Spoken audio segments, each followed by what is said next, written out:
4 avril 2001. Paul Heyman, personnage clé du catch hardcore, annonce la fermeture de la ECW.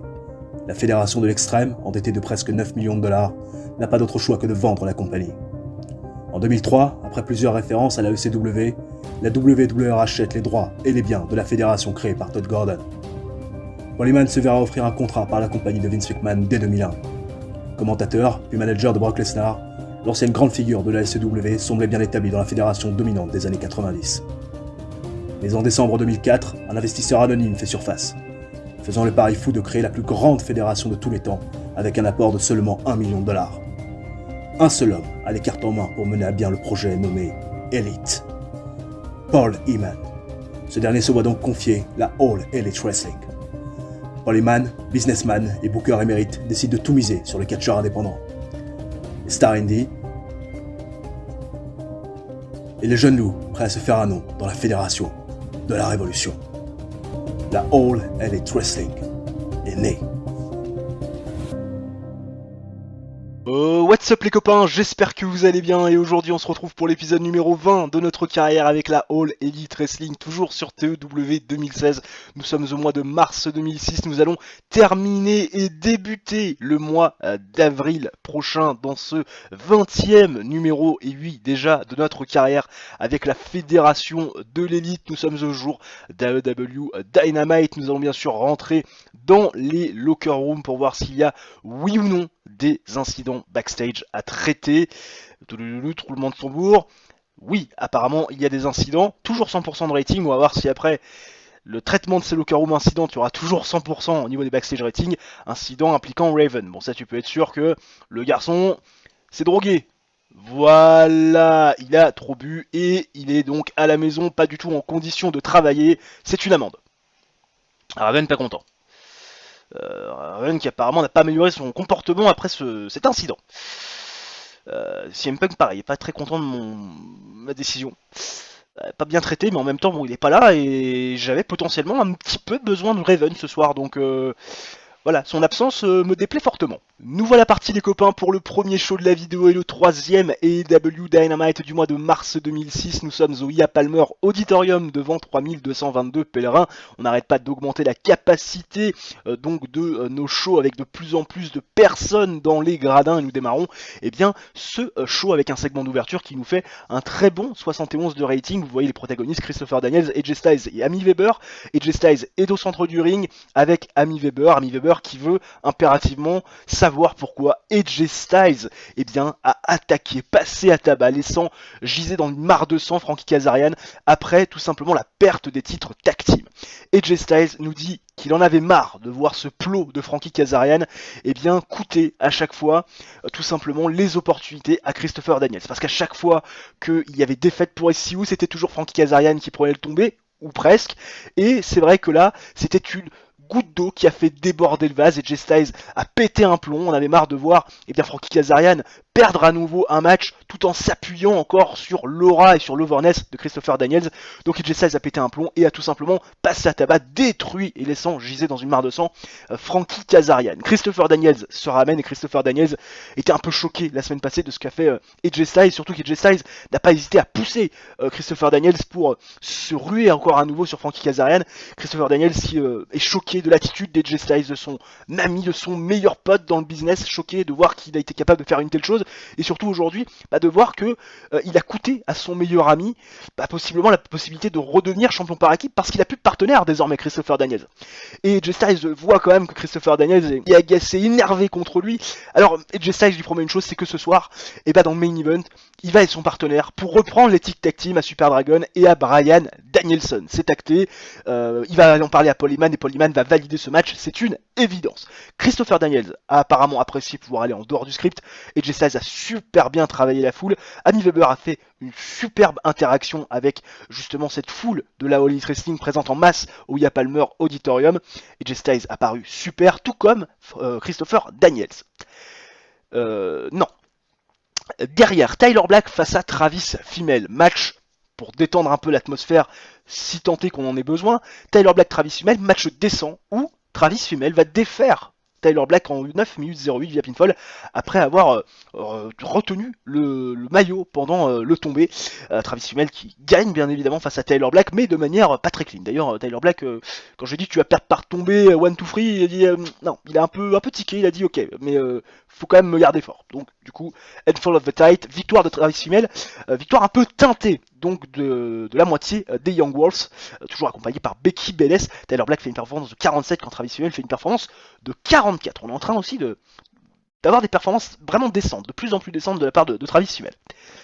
Derrière, Amazing Kong fait ses débuts solo. Et elle fait ses débuts solo face à Chantel Taylor et Nighty Neidhart. Et dans un match avec un petit peu de hit, mais un match de catch surtout assez moyen, Amazing Kong va défaire Chantel Taylor, Nighty Neidhart en 6 minutes 29 avec le Amazing Kong lorsqu'elle défait Nighty Neidhart avec cette Amazing Bomb que vous avez bien sûr pu connaître et voir à de maintes reprises pour tous ceux qui regardaient la TNA. Roddy Piper a fait du super boulot ringside, couleur commentary qui donne un boost au match. Oui, parce que quand on voit les performances de 23 pour Amazing Kong, 34 pour Nighty Neidhart et 41 pour Chantel Taylor, effectivement, le 40 est quand même justifié par le booking du match et surtout aussi par les à côté, hein, avec le segment et la qualité du couleur commentary et bien sûr le travail de Roddy Piper ringside qui sait de quoi il parle. Amazing Kong prend une victoire très importante bien évidemment pour se positionner dans la course au titre féminin et pourquoi pas pour aller chercher un jour une opportunité face à l'ami Jacqueline Moore. Derrière, Amy Weber est avec Bryan Danielson et Super Dragon backstage.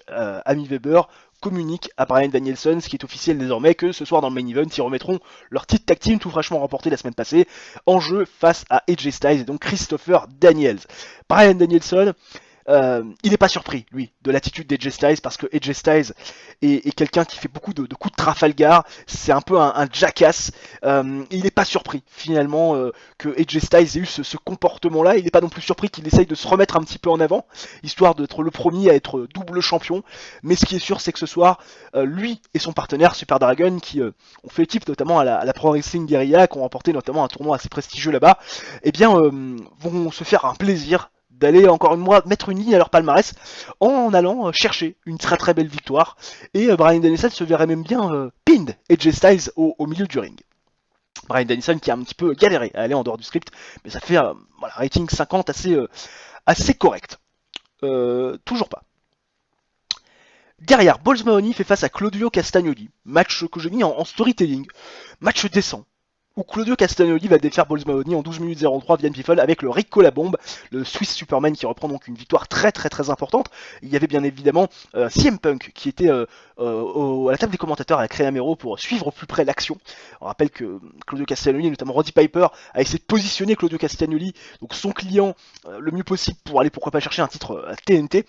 Claudio Castagnoli qui apparemment a fait une bonne petite performance de 51, Balls Mahoney 45 effectivement.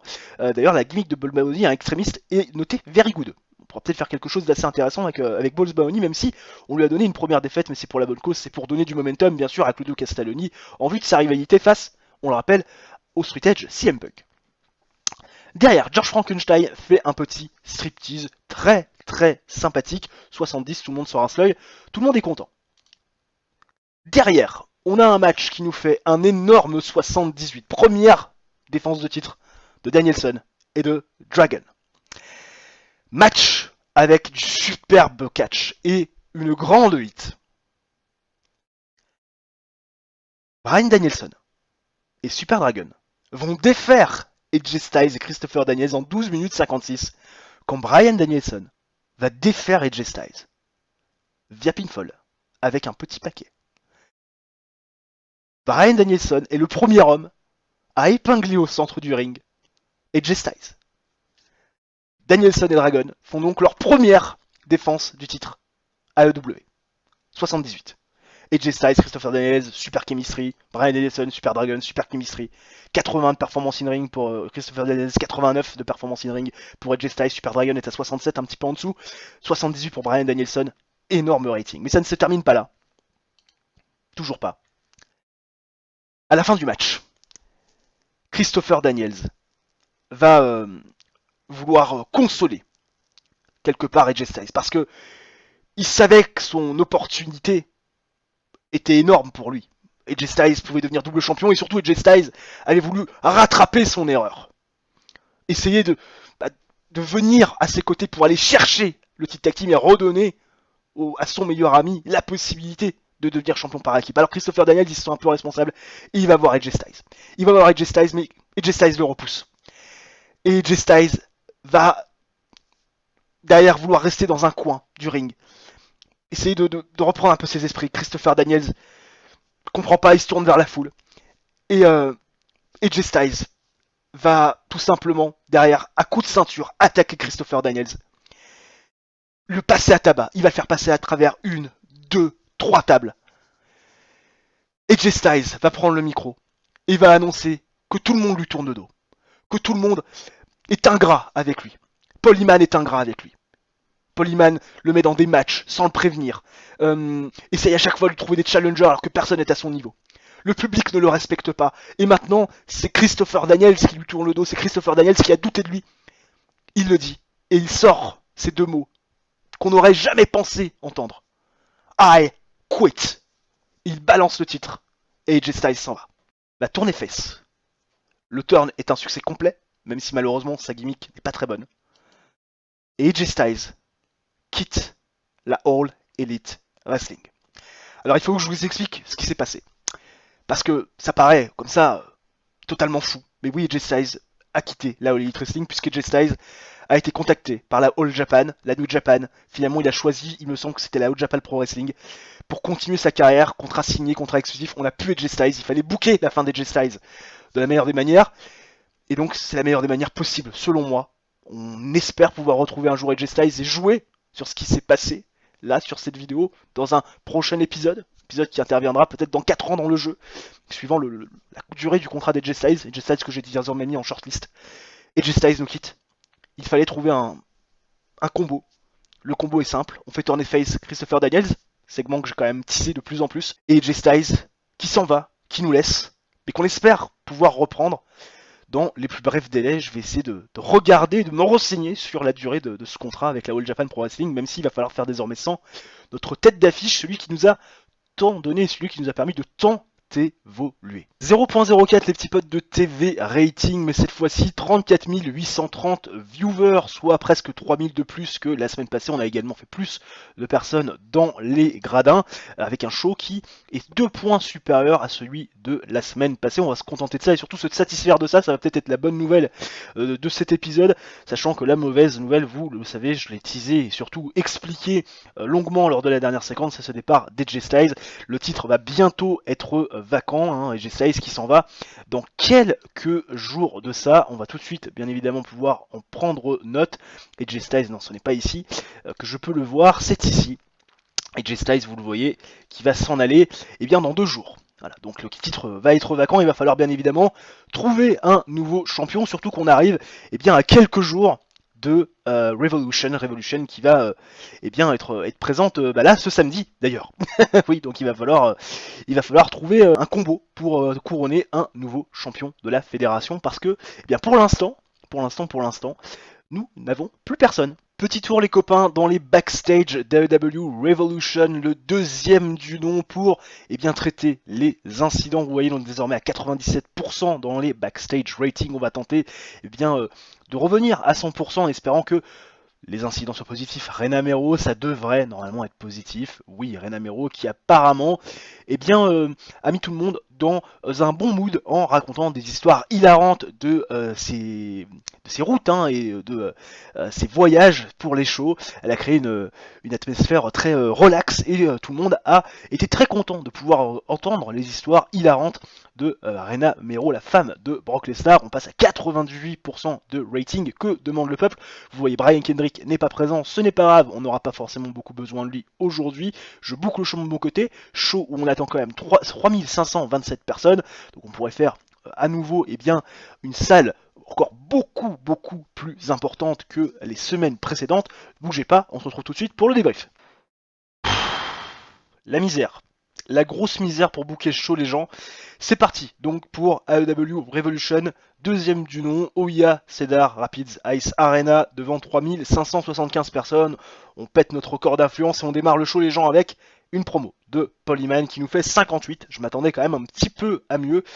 Véritable casse-tête. Hein. Je pense que je vais peut-être un petit peu moins être divertissant durant ce show parce que une demi-heure de booking à se torturer l'esprit pour savoir ce qu'il fallait faire ou ce qu'il fallait pas faire, c'était assez délicat. J'espère que vous m'en voudrez pas.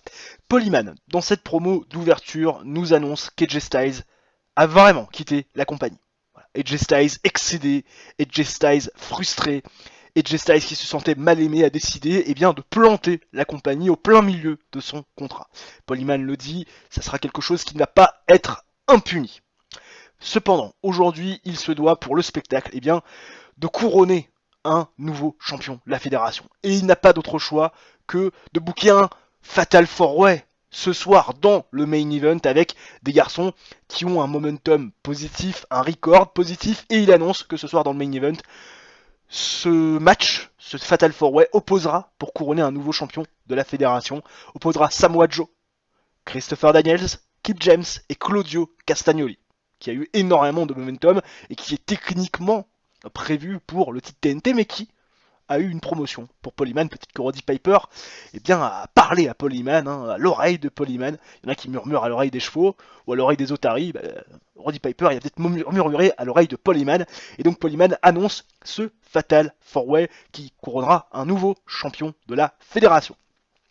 Tout se passe bien pour ce show. Bon début. On continue. Tyler Black qui fait face à Justin Credible. Tyler Black qui est un petit peu en perte de momentum parce qu'il a perdu la semaine passée, vous vous en souvenez, à Dynamite face à l'ami Travis Fimmel à cause d'un petit paquet avec les mains qui avaient retenu le maillot, et Tyler Black veut reprendre du momentum positif et donc il affronte Justin Credible qui est donc tout seul depuis la fin prématurée de Sean Waltman à la All Elite Wrestling, toujours accompagné de Justin Credible de Trinity qui fait toujours du bon boulot, et dans un match décent, Justin Credible va battre Tyler Black en 9 minutes 32 via pinfall en utilisant un objet un peu contentieux. Peut-être que Trinity lui aurait donné un point américain, je sais pas, quelque chose qui, dans le dos de l'arbitre, aurait permis à Justin Credible de prendre l'avantage sur Tyler Black, tomber 1-2-3, deuxième défaite d'affilée de Tyler Black, deuxième défaite teintée pour Tyler Black, performance de 46 pour Justin Credible, comme d'ailleurs Tyler Black, Justin Credible qui paraissait dans un mauvais jour. 51 de rating, on va quand même prendre. Derrière, Bryan Danielson va confronter Paul Heyman. Et ouais, parce que Bryan Danielson, ça a été quand même celui qui a pinned pour la première fois AJ Styles la semaine passée du côté de Dynamite pour conserver les titres par équipe. Il comprend pas Bryan Danielson qui n'est pas son opportunité pour pouvoir être dans le Fatal 4-Way. Bah ouais, à un moment donné, c'est le seul mec qui a pin l'ancien champion, qui a rendu le titre vacant, et il est malheureusement même pas dans le Fatal 4-Way. Donc Bryan Danielson l'a un petit peu mauvaise. Cependant, il va se faire couper par Travis Fimmel, Mike Mizanin et Becky Belair, les Young Wolves qui font leur retour, ils sont complets. Et Travis Fimmel dit à Bryan Danielson que c'est bien qu'il a enfin réussi à remporter un titre, qu'il est fier de Bryan Danielson. Mais si Bryan Danielson était tout à fait reconnaissant envers ce qu'a fait Travis Fimmel, il laisserait finalement le titre mondial de la AEW un petit peu de côté, il se concentrerait un petit peu plus sur le titre par équipe parce que Travis Fimmel a été la raison du pourquoi, du comment Bryan Danielson a commencé à regagner des matchs. Et donc, en remerciement, ça serait bien qu'il mette son titre en jeu face aux Young Wolves. Et ouais, à un moment donné, ça serait pas mal aussi que Bryan Danielson soit reconnaissant envers celui qui a fait évoluer sa carrière. Travis Fimmel, tu vois, il n'a pas de mal à accepter le fait qu'il a été le premier sur la liste de Bryan Danielson vers une nouvelle série de victoires. Et Paul Heyman aime beaucoup les mots de Travis Fimmel et donc il accorde un match à Travis Fimmel, à Mike Mizanin face à Bryan Danielson et Super Dragon pour les titres par équipe plus tard dans le show. 56 de rating, Paul Heyman fait un superbe boulot d'interaction, tout comme d'ailleurs Bryan Danielson et Travis Fimmel qui a plutôt bien performé également dans ce segment, tout au contraire de Mike Mizanin, toujours autant paumé. 56 de rating, on va prendre. Derrière, CM Punk est au micro d'Amy Weber. CM Punk qui a vu Claudio Castagnoli finalement être promu pour un match de championnat du monde. Donc CM Punk se retrouve sans challenger, puisque techniquement, Roddy Piper était venu le voir pour quelque part parler un peu des intérêts de Claudio Castagnoli envers ce titre TNT. Donc CM Punk n'a pas de challenger et CM Punk a envie de remettre son titre en jeu. Dans un combat d'hommes, tu vois, CM Punk il est d'humeur assez bagarreuse et donc il a envie de mettre son titre en jeu dans un combat d'hommes.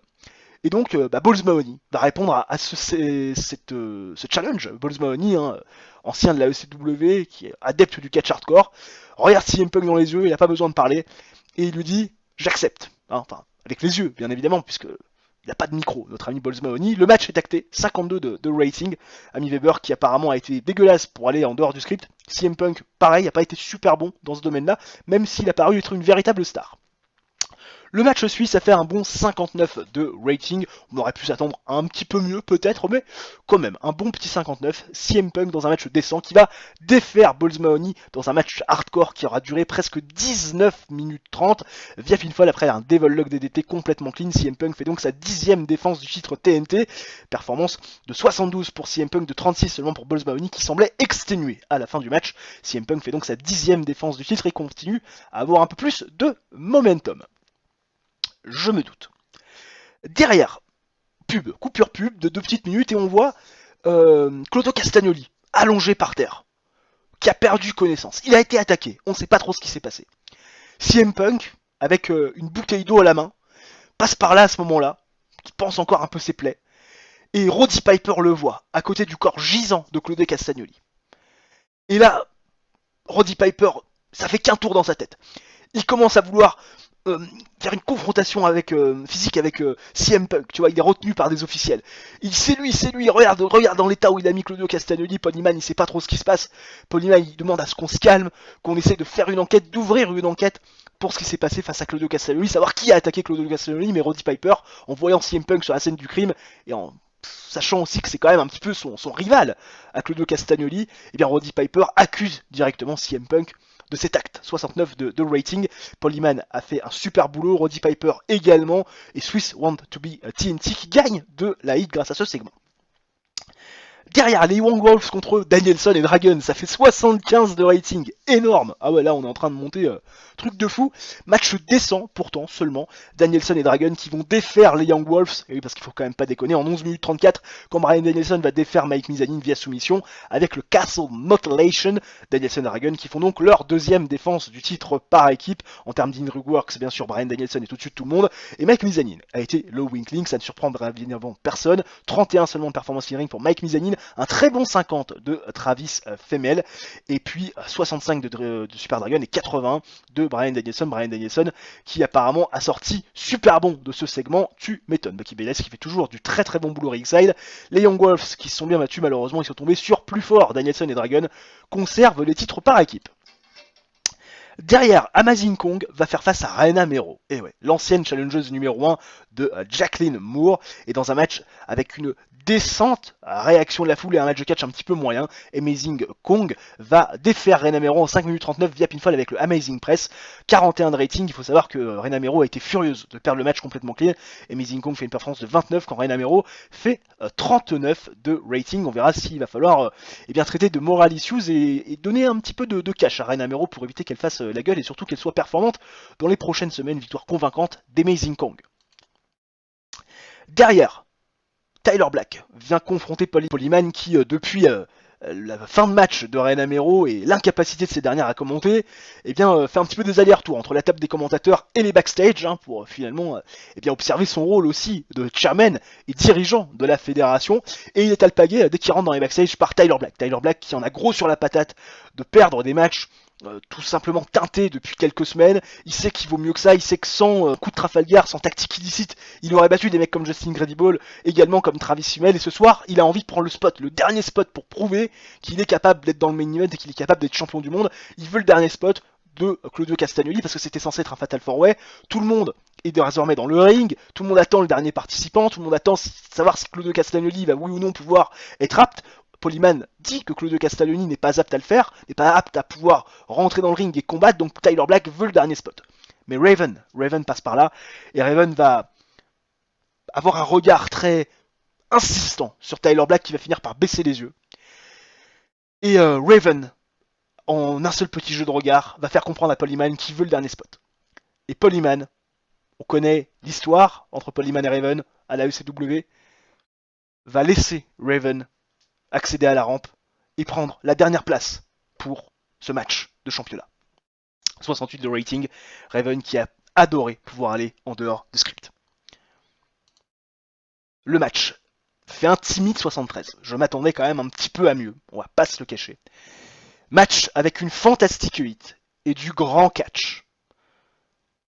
Raven va battre Kip James Christopher Daniels et Samoa Joe en 18 minutes 54, quand Raven va défaire Samoa Joe via pinfall avec l'Event Flow DDT. Après la distraction de Jon Moxley, Raven remporte donc le titre AEW et devient le nouveau champion du monde de la fédération. Jon Moxley a attaqué Samoa Joe en fin de match pour donner la victoire à Raven. Kip James fait une performance de 74. 68 pour Christopher Daniels. Raven 58. Samoa Joe au-dessus de tout le monde 79. Raven Nest, la storyline, avance et gagne de la hit. Toujours pas. 70 de rating. Ça va, on aurait pu s'attendre à mieux, franchement. Mais c'est quand même pas mal. On va féliciter Bryan Danielson pour sa superbe performance. On va se féliciter également Kip James pour sa superbe performance. Et on va faire un hug à Raven. À Rey Namero qui a fait la gueule. Voilà, on va lui faire un hug à Rey Namero. Allez, next speech. Bryan Danielson a paru content. Kip James a paru content. Et Rey Namero a paru contente. Voilà, en espérant qu'il fasse pas trop la gueule, notre jolie plante. Un petit tour les copains sur les news post-AEW Revolution, deuxième du nom, Travis Fimmel qui se plaint apparemment de son push que je lui donne. Il pense qu'il pourrait être un petit peu mieux. On va voir tout de suite ce qu'on peut faire pour Travis Fimmel.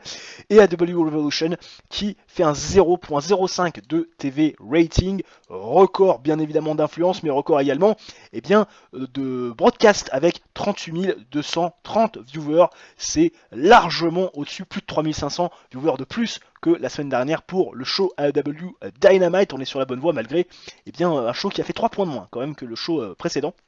On va tout de suite aller voir du côté du roster et de Travis Fimmel. Travis Fimmel qui est lower mid-carder, qui peut-être pourrait passer en mid-card désormais. Oui, en mid-card. Effectivement, on va lui donner ce push de mid-carder à Travis Fimmel qui fait du très très très bon boulot. Travis Fimmel qui, vous le voyez, de plus en plus à l'aise partout. Star Quality 82, 82 également en sex appeal, 77 en charisme, 78 en micro également. Des basiques et psychologiques qui ne font qu'augmenter. Bref, un Travis Fimmel qui mérite effectivement ce push de mid-carder, tout comme un Seth Rollins avant lui. Brian Kendrick qui voit la ROH lui faire une extension de contrat. Bah écoute, vas-y mon petit Brian, de toute façon on t'utilise plus puisque tu n'es plus du tout disponible le jour de nos shows, donc ma foi, va là où au bout te semble mon petit. Pay request pour Travis Fimmel. Alors il me demande un push un peu meilleur et puis derrière il me demande une augmentation. Bon, alors allons voir. Ouais, effectivement, 240 par apparition. Ouais, moins que les 820 qu'il mérite. Alors on va peut-être te donner 75%. Voilà, on va peut-être te donner 75% parce qu'il faut pas déconner. Est-ce qu'il fait la gueule? Non, ça va. Pour l'instant, tout va bien. Travis Fimmel n'a pas été impacté, moralement parlant, par cette décision qui a été la nôtre. Un petit tour les gens du côté des locker rooms parce qu'il y a des incidents backstage rating qui sont descendus à 95. Alors on va tout de suite voir ce qu'il se passe avec des incidents impliquant Mark Briscoe et Matt Jackson. Donc ça tu peux être sûr que c'est négatif. Et l'incident impliquant Kip James et Earl Hebner, tu peux être sûr que c'est la cour des catcheurs. Bon bref. Mark Briscoe a causé beaucoup de hits à Matt Jackson quand il l'a critiqué par rapport à ses habilités in-ring. C'est vrai que c'est quand même pas extraordinaire ce qui se passe du côté de Matt Jackson, mais bon, venant de Mark Briscoe, ça fait doucement rigoler. On va lui mettre un petit slap over waist, voilà, rien ne résulte de ça. Et l'incident entre Kip James et Earl Hebner, Kip James qui a été amené dans la cour des catcheurs accusé d'avoir oublié de nettoyer le backstage, alors qu'il était le dernier à avoir finalement quitté les lieux. Le juge Earl Hebner l'a bien sûr rendu coupable et lui a demandé de tout nettoyer et ensuite bien évidemment de payer à boire pour tout le monde après le show. Merci Earl, ça c'est vintage. Et rigole les copains pour le troisième show de la vidéo, le dernier AEW Dynamite du mois de mars 2006. Nous sommes au IA à Cedar Rapids Ice Arena devant 3337 pèlerins et nous démarrons le show les gens avec Raven, le tout nouveau champion du monde de la All Elite Wrestling qui a succédé à AJ Styles qui a laissé le titre vacant à Amy Weber et bien sûr dans le ring avec le tout frais couronné champion du monde. Elle veut bien sûr les impressions de Raven, mais il ne va pas avoir le temps de dire un seul mot puisque Jon Moxley va se diriger vers la rampe d'entrée puis derrière dans le ring il va fixer bien évidemment avec un regard insistant Raven, un petit sourire qui va se dessiner sur le visage de Raven.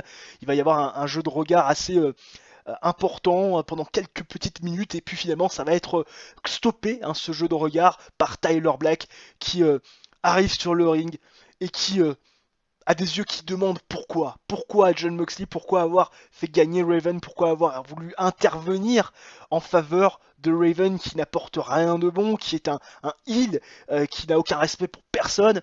Tyler Black veut des réponses et Jon Moxley ne va absolument rien lui dire. Jon Moxley qui va se contenter tout simplement de sortir du ring sans accorder un seul regard à son désormais peut-être ex-partenaire Tyler Black, qui sait. 57 de rating, Jon Moxley qui performe pauvrement dans ce segment, tout le contraire de Raven qui a été une véritable star dans ce segment, tout comme Amy Weber qui apparemment a plutôt bien performé également. Toujours pas. Derrière, CM Punk fait face à Justin Credible et dans un match qui nous fait un très bon 69 de rating, match décent, CM Punk va défaire Justin Credible en 11 minutes 16 via pinfall avec le Devil Lock DDT, performance de 72 pour l'ami CM Punk, performance de 44 pour Justin Credible, toujours très bien aidé par Trinity en ringside qui fait du très bon travail. Derrière, Roddy Piper va confronter CM Punk. Roddy Piper, il veut une justice. Et vous voyez, la justice de Roddy Piper, ça fait un bon 80 de rating. Roddy Piper qui veut impérativement, et bien que CM Punk paie pour son crime, paie pour avoir attaqué de manière malsaine et en plus dans le dos Claudio Castagnoli. CM Punk, tu vois, il rigole parce que il dit à Roddy Piper, mais franchement, arrête tout, hein, parce que Roddy Piper veut que la sécurité arrive, veut que Paul Heyman prenne ses responsabilités, veut que CM Punk soit finalement menotté par les Marshall et puis qu'il sort de cette arène-là et qu'il n'y revienne jamais. CM Punk en rigole parce que il lui dit, mais Roddy, arrête d'être hystérique comme ça. Franchement, réfléchis 2 secondes. Tu crois que la blessure ou l'attaque de Claudio Castagnoli m'a profité? Non. Celui qui a vraiment eu profit de tout ça, c'est Raven, parce qu'il a pris la place de Claudio Castagnoli, il a pris sa place dans le main event, il est même champion du monde. Moi je finissais mon match, je venais juste de battre Balls Mahoney, tu penses bien que Claudio Castagnoli, j'en avais rien à faire à ce moment-là, j'avais juste envie de penser mes blessures. Arrête d'être débile, arrête d'être con, mais t'inquiète pas, ton match, tu l'auras, Claudio Castagnoli, il aura son opportunité quand il reviendra, quand il sera apte à catcher. Roddy Piper, tu vois, ça le calme pas, mais CM Punk marque un point quand même. Roddy Piper, qui fait un job incroyable avec l'interaction de la foule. Il a même inventé une nouvelle catchphrase pour booster ses habilités au micro. CM Punk qui a parfaitement aussi improvisé avec la foule. Il a même paru super bon, CM Punk, c'est très intéressant de le noter. Et Swiss Want to be TNT avance et gagne de la hit bien sûr avec ce segment. Derrière, Amazing Kong va faire face à Gail Kim, ce qui veut dire que Roddy Piper va rester dans le ring et surtout qu'il va devoir se calmer pour coacher sa protégée Amazing Kong qui va dans un match décent faire Gail Kim en 5 minutes 39 via pinfall avec le Amazing Press, 42 de rating. Roddy Piper qui fait du super boulot ringside, Amazing Kong qui améliore sa gimmick.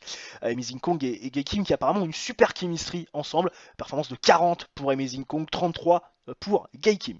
Amazing Kong c'est en train de monter en flèche au niveau des performances. Derrière, Tyler Black est au micro d'Amy Weber. Tyler Black qui veut challenger Raven ce soir dans le main event parce qu'il a l'impression que son pote, son meilleur ami, son partenaire Jon Moxley a été changé par on ne sait trop quoi ces dernières semaines. Il n'a pas la réponse, c'est assez flou, c'est assez mystérieux, mais Tyler Black veut confronter Raven ce soir pour le titre dans le main event et reprendre bien sûr son meilleur ami. Tyler Black qui ne fait pas un super bon job pour aller en dehors du script, mais la storyline suit son cours, même si elle perd de la hit. Toujours pas. Derrière, les Briscoes vont faire face à El Jericho et dans un match pauvre, El Jericho va défaire les Briscoes en 9 minutes 10 via pinfall quand Kevin Steen va défaire Mark Briscoes via pinfall avec le Go Home Driver 48 de rating. En termes d'Inning Works, bien sûr Kevin Steen au-dessus de tout le monde, un très bon 51 de performance, suivi de très près par El Generico avec 40. Jay et Mark Briscoes font 33. Mark Briscoes qui s'était foutu de la gueule, on s'en souvient, de Matt Jackson à cause de ses performances in-ring qui n'étaient pas incroyables, prend un petit tombé, histoire quand même que ça lui remette les idées en place. Et enfin le main event qui fait un petit 59. Effectivement, je m'attendais un petit peu à mieux, mais bon, ma foi, c'est pas très grave. On va être très très loin maintenant des performances avec AJ Styles qui nous faisait des 80 ou des 75 de manière générale. Match décent où Raven va défaire Tyler Black en 12 minutes 47 via pinfall avec un Evolve Flow DDT après la distraction de Jon Moxley. Raven qui fait donc sa première défense du titre AEW. Pourquoi pourquoi. Jon Moxley défend encore les intérêts de Raven, mystère et boule de gun. Raven fait un très bon 59 de performance, quand Tyler Black fait un petit 34, peut-être impressionné de l'enjeu, apparemment dans un mauvais jour également. Pas de changement pour l'instant d'attitude de Jon Moxley, et le show nous fait un 63 de rating, bien inférieur à ceux qu'on a pu faire précédemment. 0.04 de TV rating des petits potes sur le dernier AEW Dynamite en date, justifié par un 63 de rating, 7 points de moins que le dernier show, à savoir AEW Revolution. AEW Revolution, 3575 personnes dans les gradins, 38 230 viewers à la TV. On a clairement beaucoup moins fait sur ce dernier show, 3337, soit moins que la semaine passée, et 36 870, soit également moins que la semaine passée. On espère qu'on va arriver bien évidemment dans les prochaines semaines à faire un petit peu mieux, même si il faut quand même le rappeler, on va avoir désormais tout à reconstruire après le départ d'AJ Styles, départ qui n'était clairement pas prévu à la base, mais que voulez-vous, hein, les autres fédérations, les fédérations les plus importantes qui voient notre montée d'un mauvais œil sont prêtes à tout pour nous affaiblir, et c'est ce qu'ils sont en train de faire depuis déjà quelques semaines. À nous de rebondir. Début du mois d'avril, les gens, et beaucoup de messages sur le dashboard, enfin beaucoup, on en a déjà eu plus, mais quand même, déjà premières informations par rapport à la bataille régionale où on a fini premier dans les Grands Lacs, premier également dans le Midwest, et également premier à Puerto Rico. C'est un sans faute pour nous. D'ailleurs, on ira faire un petit tour du côté de la size pour voir si on a pris un petit peu d'importance. CM Punk a fini sa tournée avec la DDT, Spanky a également fini sa tournée avec la Noah. Ça voudra dire qu'on pourra éventuellement avoir Brian Kendrick dans les prochaines semaines, on verra bien. CM Punk s'est vu proposer un contrat par la Noah.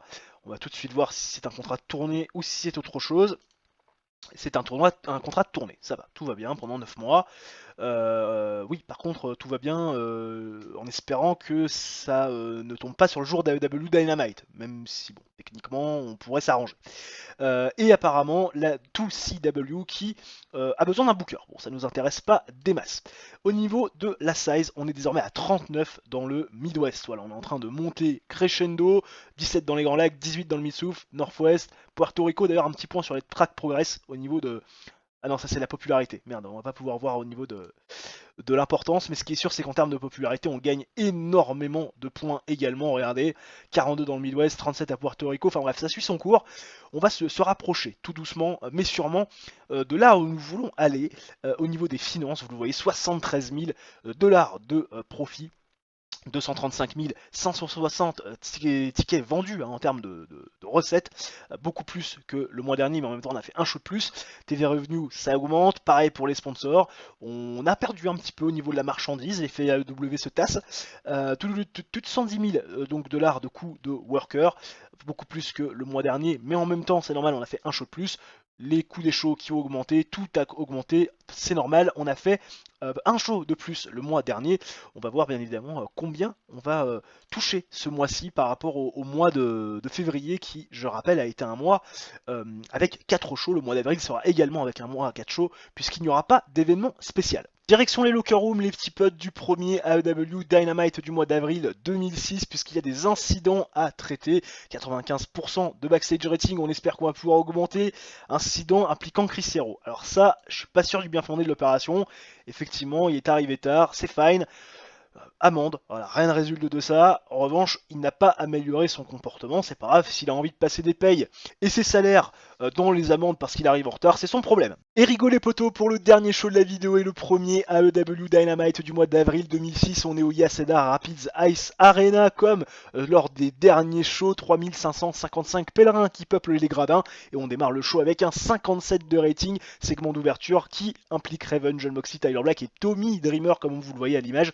Raven est le premier à arriver sur le ring, ceinture de champion du monde sur l'épaule, et Raven s'adresse à la foule en disant que Jon Moxley a pris la bonne décision la semaine passée. Il s'en félicite d'ailleurs, décision qui a permis à Raven de conserver son titre face à Tyler Black. Jon Moxley qui n'était pas présent au moment où Raven a commencé à s'adresser à la foule. Jon Moxley qui arrivera plus tard sur la rampe, montant sur le ring et puis continuant à faire quelques petits jeux de regard avec Raven, des regards assistants. Il n'y a pas beaucoup de discussion, pas beaucoup de dialogue. Il n'y a qu'un jeu de regard qui se met en place une nouvelle fois entre Raven et Jon Moxley. Et Tyler Black, une nouvelle fois, va mettre fin à ce jeu de regard long, trop long à son goût et aussi aux yeux du public. Tyler Black qui cette fois-ci a un micro à la main et qui veut savoir pourquoi Jon Moxley lui a coûté son opportunité, pourquoi est-ce qu'il a coûté à son meilleur ami l'opportunité de devenir le plus jeune champion du monde de l'histoire de la fédération. Il veut une réponse, il commence à s'acharner, à pousser. Finalement, Jon Moxley, Raven ne fait absolument rien, il se contente de regarder avec un sourire aux lèvres, et c'est finalement Tommy Dreamer, l'ancien manager de Tyler Black et Jon Moxley, qui les avait un petit peu abandonnés ces dernières semaines. Vous l'avez certainement remarqué, il n'était plus aux côtés de Jon Moxley ni de Tyler Black et Tommy Dreamer qui essaie de calmer Tyler Black, lui de dire laisse tomber, n'envenime pas la situation, il sait pas ce qu'il fait le gamin, il faut qu'il prenne un petit peu de temps pour lui parce que voilà, laisse-moi le raisonner, ne t'en mêle pas. Et Tyler Black qui repousse Tommy Dreamer qui lui dit cette fois-ci je veux me venger, je veux, si tu veux pas me donner une explication, pas de soucis, pas d'angoisse, c'est pas grave, l'explication ça donnera dans le ring et je vais te botter le cul. Tyler Black veut la peau de Jon Moxley, il la veut la semaine prochaine. Tommy Dreamer est dépêté, Jon Moxley ne dit absolument rien, il a encore une nouvelle fois tourné le dos à Tyler Black et Raven, lui, reste avec ce sourire narquois sur le visage. Il se délecte bien évidemment de tout ce qui se passe. Tommy Dreamer a débuté sa gimmick d'extrémiste, encore une fois ça ne marche pas. Tommy Dreamer qui a parfaitement improvisé et qui a quelque part réussi à avoir la foule dans la paume de sa main. Raven qui a paru bon et la storyline Raven Nest avance mais perd de la hit. C'est pas grave, vous inquiétez pas, on en regagnera plus tard. Toujours pas. Derrière, Bryan Danielson et Super Dragon vont faire face aux Briscoes, les Briscoes qui ont perdu la semaine passée, qui vont reperdre cette semaine, puisque Danielson et Dragon vont bien sûr remporter ce match en 9 minutes 32 grâce aux tombées de Super Dragon sur Jay Briscoe avec le Burning Hammer en termes d'in-ring work. Bryan Danielson est bien sûr au-dessus de tout le monde, un 82 énorme, Super Dragon est pas loin avec un 72, 34 de performance in-ring pour Jay Briscoe et 31 pour Mark. 70, ça fait le taf. Derrière, Jacqueline Moore va faire face à Reina Mero. Et dans un match avec une bonne hit et du D104, Jacqueline Moore va défaire Reina Mero, sa première challengeuse numéro 1 au titre donc de la division féminine, en 9 minutes 03 via pinfall avec une main qui a retenu le slibard. Pas clean bien évidemment, Reina Mero qui est dégoûtée, piste à la fin. Mais Jacqueline Moore qui célèbre 58 de rating, 61 de performance in ring pour Jacqueline Moore et 34 pour Reina Mero. Mais ce qui suit est très intéressant, même si ça ne fait qu'un 49. C'est Roddy Piper qui va interrompre Jacqueline Moore, il accompagné d'Amazing Kong et il est content de voir que Jacqueline Moore est présente parce que il avait presque oublié, se demander où il était, notre ami Jacqueline Moore, qu'on n'avait pas vu ces derniers temps, qu'on avait revu simplement à la table des commentateurs pour voir le match d'Amazing Kong, mais qui est jamais trop près d'Amazing Kong quand cette dernière est présente sur le ring de la All Elite Wrestling, elle garde ses distances, mais il y a un moment donné, il va falloir faire face à cette bête parce que Amazing Kong a un record important, un record totalement positif et Jacqueline Moore n'a pas mis en jeu son titre depuis un petit moment et Roddy Piper hier en touché quelques mots à Polyman, ce qui fait forcément pas très plaisir à Jacqueline Moore. La performance de Amazing Kong a été dégueulasse dans ce segment, Jacqueline Moore au contraire a paru bien et Female Monster, la storyline avance avec ce segment et surtout gagne de la hit. Enfin, Polyman est interrompu par Christopher Daniels et Kip James dans les backstage. Polyman qui était au téléphone, on sait pas trop ce qu'il réglait, peut-être une affaire avec AJ Styles, c'est de poursuivre en justice AJ Styles, bref, on sait pas. Et Christopher Daniels et Kip James qui alpaguent un petit peu Polyman en disant bon, la semaine dernière, lors du dernier pay-per-view, Samoa Joe a pris la pin dans le Fatal 4-Way, on n'a pas été battu, ni Penguin ni soumis au centre du ring, on veut notre opportunité. Et Polyman le dit, il n'y aura pas de triple threat, Raven ne mettra pas en jeu son titre dans un triple threat, on sait que Polyman Raven, l'histoire est assez longue, ça fait partie des protégés de Polyman à l'époque de la ECW, en revanche ce qu'il annonce c'est que ce soir dans le main event, Christopher Daniels et Kip James vont se faire face pour savoir qui affrontera Raven dans les prochaines semaines pour un match de championnat, ça fait 76, tout le monde a été très performant, notamment Polyman qui a adoré pouvoir aller en dehors du script. Chris Hero va faire face à CM Punk dans un match où le titre n'est pas en jeu, match extrêmement court où CM Punk va défaire Chris Hero en 4 minutes 47 via pinfall avec le Devil Lock DDT, 66 de performance in ring, CM Punk fait un énorme 73, quand Chris Hero fait un petit 32 nouvelles victoires et donc nouveau momentum assez important de CM Punk, mais ce qui est intéressant c'est ce qui se passe juste après avec Roddy Piper qui vient alpaguer CM Punk et qui a une annonce à faire à CM Punk parce que il en a marre de voir Jacqueline Moore fuir à Awesome Kong, il en a marre de voir CM Punk mentir par rapport à ce qu'il a fait subir à Claudio Castagnoli parce que même s'il a pris du temps pour réfléchir à ce que lui avait dit CM Punk la semaine passée, finalement il n'en est mort pas et il est persuadé que CM Punk a attaqué Claudio Castagnoli. Donc comme il en a marre de voir une fille qui fuit en la personne de Jacqueline Moore et un CM Punk menteur, la semaine prochaine il va les mettre face en conséquence de leurs actes, puisque la semaine prochaine, il y aura un Mixed Match Challenge avec, eh bien, d'un côté, Ayosom Kong et Claudio Castagnoli, et de l'autre, CM Punk et Jacqueline Moore. CM Punk, Jacqueline Moore, un face, un heel, vont-ils pouvoir coexister? C'est bien évidemment la question. En tout cas, Roddy Piper est content d'annoncer cette news à CM Punk, 53 de rating. Roddy Piper a un petit peu galéré à aller en dehors du script, CM Punk a parfaitement improvisé, et les storylines avancent, mais gagnent de la hit pour Female Monster, mais en perd en revanche pour Swiss Wants to be TNT. Les performances de CM Punk, est à noter, a été fantastique. Derrière le main event, Kip James face à Christopher Daniels. Kip James, Christopher Daniels, c'est un match pour devenir one contender pour le titre mondial détenu par Raven, et dans un match exceptionnel. Kip James va faire un match nul avec Christopher Daniels quand ils vont être simultanément KO à cause de l'attaque donc que va produire Raven sur Christopher Daniels et Kip James. Les deux vont terminer complètement KO, ils vont pas pouvoir se relever avant le compte de 10 de l'arbitre. Raven est intervenu pour éviter d'avoir un challenger numéro 1. 74 de rating, performance de 73 pour Kip James, 69 pour Christopher Daniels. Et le show nous fait un très bon 72, on repart dans la zone verte. Un TV rating de 0.05, les petits potes sur le dernier AEW Dynamite, 72 de rating, 3555 personnes dans les gradins, 39 000 pèlerins, bien évidemment, qui ont regardé le show via les TV, soit plus qu'AEW Revolution. Je suis bien content de terminer sur une bonne note parce que ça a été un show très compliqué à booker avec la fin des J-Styles, prématuré, il a fallu trouver des solutions. Bon, on a quand même plutôt fait de belles choses, un 73 de rating pour le premier Dynamite, un 70 derrière pour Revolution, un 63 pour le Dynamite la semaine passée, on termine sur un bon 72, show difficile à booker, mais on va dire qu'on s'en est quand même plutôt bien tiré dans cet épisode. Avant de se quitter, un point sur la hit des storylines et sur le prestige des titres, bien évidemment, comme à chaque fois. Female Monster 48, donc de hit, Ravenest 61, et Swiss Wanted to be TNT est à 58 désormais de rating. On a perdu un petit peu de hit forcément avec les nombreux segments qu'on a fait lors du dernier show qui n'étaient pas aussi importants que les derniers, pas aussi bien notés. Et au niveau des titres, le championnat féminin de Jacqueline Moore est à 70. Le championnat World de Raven est à 95, le championnat Tag Team de Danielson et de Super Dragon est à 100 prestige, et le titre TNT de CM Punk est désormais à 85 de prestige. J'espère que cette vidéo vous aura plu. Si c'est le cas, n'hésitez pas à réaliser votre coup de chapeau, le like, l'abonnement et l'activation de la cloche. Ça mange pas de pain, ça fait gagner bien évidemment la popularité et ça permet d'être mieux référencé pour la chaîne. D'ici là, portez-vous bien, ciao bye bye, et à la prochaine pour une autre vidéo de sport ou de TW.